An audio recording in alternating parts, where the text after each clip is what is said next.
हमारी सरकार, उत्तराखंड सरकार की एक नई करतूत सामने आई है और करतूत यह है कि सरकार ने एक आरटीआई एक्टिविस्ट विकेश नेगी, जिनका नाम है, उनके ऊपर दंडात्मक कार्रवाई की है। दंडात्मक कार्रवाई यह है कि उन्हें अगले 6 महीने के लिए जिला बदर किया गया है देहरादून से। और बताया यह जा रहा है कि सरकार के द्वारा ये कहा जा रहा है कि ये दंडात्मक कार्रवाई और इसके अलावा अन्य जो केस उन पर हैं, ये सब कार्रवाइयां इसलिए की जा रही हैं सरकार के अनुसार कि वो विभिन्न आपराधिक गतिविधियों में संलग्न है और षड्यंत्रों में संलग्न है। हमने जब इस बारे में जानकारी जुटाई तो ये पता चला कि हकीकत कुछ और है।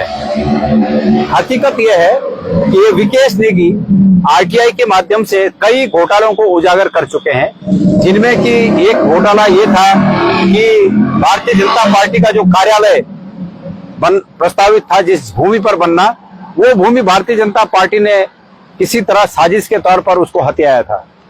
इसी प्रकार विभिन्न घोटालों को उजागर करने के अलावा एक महत्वपूर्ण बात यह थी कि उन्होंने ये कहा कि भारतीय जनता पार्टी के तमाम नेता आय से अधिक संपत्ति रखते हैं, लिहाजा इसकी जांच होनी चाहिए। ये जांच की वो मांग कर रहे थे।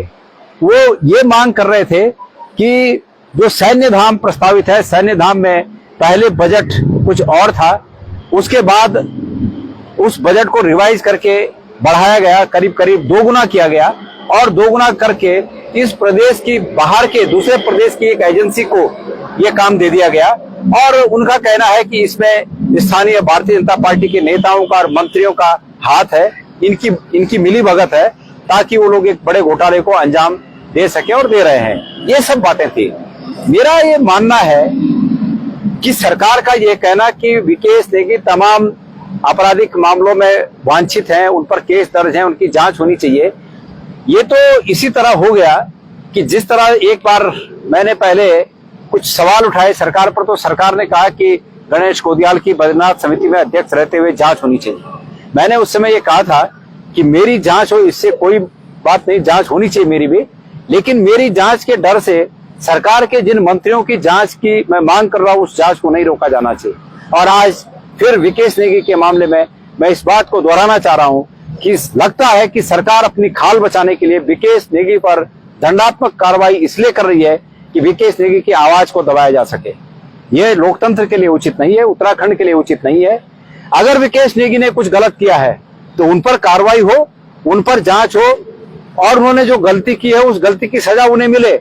हमारा इसमें कोई उनकी सुरक्षा करने का या उनका पक्ष लेने का हमारा कोई इरादा नहीं है, लेकिन हम अपने मजबूत इरादों के साथ इस बात को कहना चाहते हैं कि यदि सरकार पर उंगली उठी है तो सरकार पर उठने वाली उंगली की भी उस बात की भी जांच होनी चाहिए जिस बात के लिए सरकार पर उंगली उठी है। निश्चित रूप में जांच होनी चाहिए कि भारतीय जनता पार्टी के कार्यालय की भूमि किस तरह हथियाई जा रही थी। निश्चित रूप में जांच होनी चाहिए कि भारतीय जनता पार्टी के जो नेता आय से अधिक संपत्ति रखने के आरोपी हैं, उनकी जांच होकर सरकार ने क्या किया। और निश्चित रूप में इस बात की जांच होनी चाहिए कि सैन्य धाम का बजट कैसे बढ़ा, सैन्य धाम के काम को कैसे प्रदेश की बाहर की एजेंसी को दिया जा रहा है और इसके बेनिफिशियरी कौन है, इसके सूत्रधार कौन है, इसकी जांच होनी चाहिए। सरकार विकेश नेगी की आवाज को ये दबाव डालकर कि वो किसी आपराधिक गतिविधि में लिप्त हैं, इस बात से दबा नहीं सकती। ये आवाज अब सार्वजनिक हो चुकी है, इसलिए सरकार की गतिविधि जनता के सामने आए। इसलिए मैं आप सबसे निवेदन कर रहा हूं कि इस बात को समझाइए लोगों को कि उत्तराखंड की सरकार किन कामों में लगी है। नरेंद्र सिंह नेगी जी ने एक अपने गीत में कहा था कि लोग सुबिन देखना चिन्ह वर्ण खानेगा, लोग सुबिन देखना चिन्ह रोजगार आगा। अरे हमारी सरकार लगातार कोशिश करनी से घोटालों तक पैदा करना, ये सुपना देखने चाहिए, यूं सुपनों तक अंजाम देनी चाहिए। तो ये आवश्यक है कि इस बात को हम उत्तराखंड के जन जन तक पहुंचाएं।